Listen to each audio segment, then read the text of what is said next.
Bien-aimés dans le Seigneur, bonjour. Réveillons-nous et commençons une journée avec la méditation. Méditons ensemble est un programme journalier qui nous donne l'occasion de sonder les Écritures, de méditer la parole de Dieu et donner un sens spécial pour notre journée.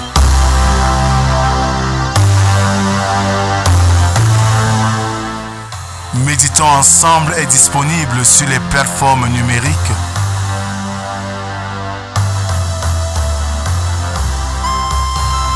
Pour vos sujets de prière, contactez la production au 237 6 91 28 29 85 via WhatsApp.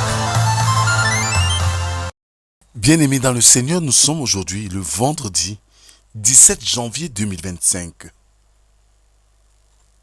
Marie du Défend, dans son commentaire sur l'esprit des lois, dit ceci. L'esprit des lois est de l'esprit sur des lois.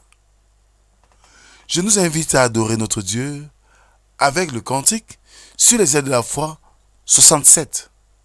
Par ton corps qui fut percé et sur la croix exposé, par ton sang pour nous verser, nos âmes t'implorent.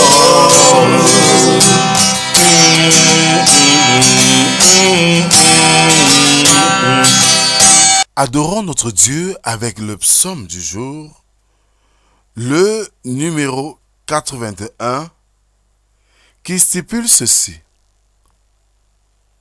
Chantez avec allégresse à Dieu, notre force. Poussez des cris de joie vers le Dieu de Jacob. Entonnez des cantiques.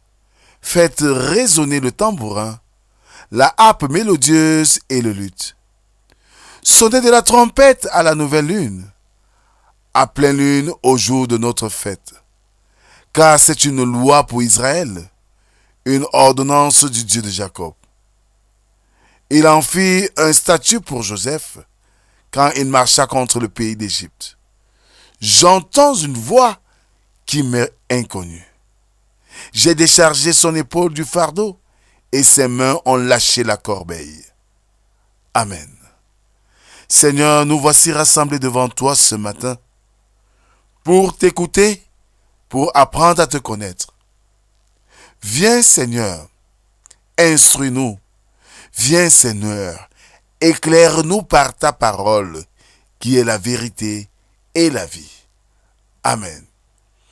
Ce matin, bien-aimés, nous méditons dans l'évangile de Jésus-Christ selon Luc chapitre 5, versets 33 à 39. Là, il est écrit.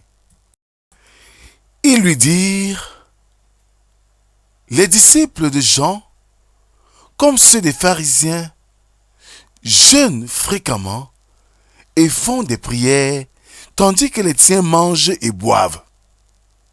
Il leur répondit, pouvez-vous faire jeûner les amis de l'époux pendant que l'époux est avec eux? Les jours viendront où l'époux leur sera enlevé. Alors ils jeûneront en ces jours-là. Il a dit aussi une parabole. Personne ne déchire d'un habit neuf un morceau pour le mettre à un vieil habit. Car il déchire l'habit neuf et le morceau qu'il en a pris n'est pas assorti au vieux. Personne ne met du vin nouveau dans de vieilles outres.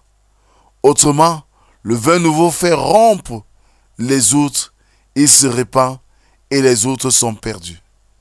Mais il faut mettre le vin nouveau dans des outres neuves. Et personne, après avoir bu du vin vieux, ne veut du nouveau, car il dit, le vieux est bon.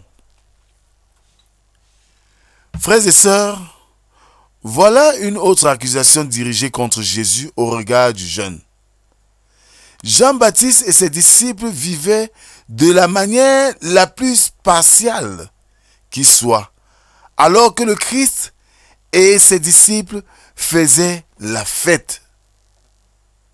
Dans la société juive, les mariages étaient une grande occasion de se réjouir. Et le repas des noces durait une semaine. Jésus compare sa présence à celle d'un époux dont c'est un moment de liesse et pas de jeûne.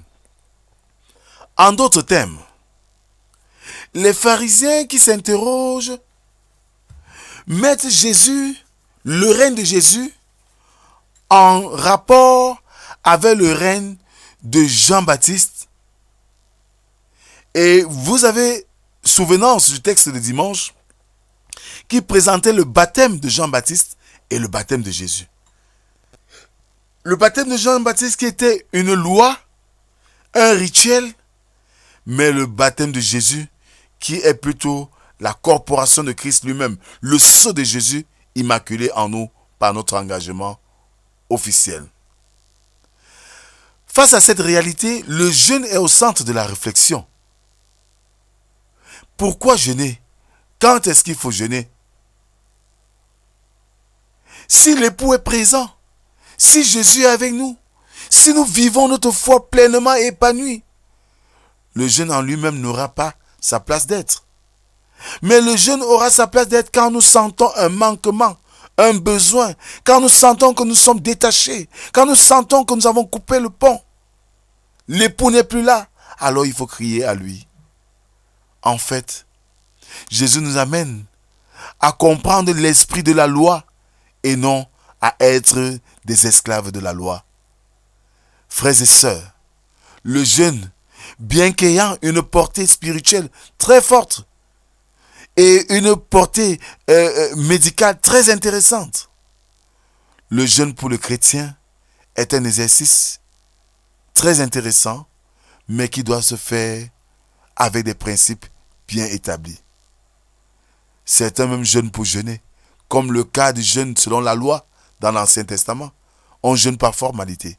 On jeûne parce que c'est un rituel. On jeûne parce que c'est comme ça que c'est écrit. Mais est-ce qu'on jeûne parce qu'on a la conviction de ce qu'on veut faire, de la raison du jeûne? On doit quitter quelquefois de la loi pour aller dans l'esprit de la loi. Et ce n'est que dans l'esprit de la loi qu'on peut mieux s'édifier et comprendre ce que Dieu a prévu pour nous. Amen. Merci Seigneur pour cette autre occasion que tu nous révèles ce matin, de ne pas te suivre des yeux fermés, mais d'apprendre à sculpter tes saintes écritures pour comprendre au-delà des mots ce que tu veux nous faire comprendre. Merci pour ce privilège que tu nous accordes.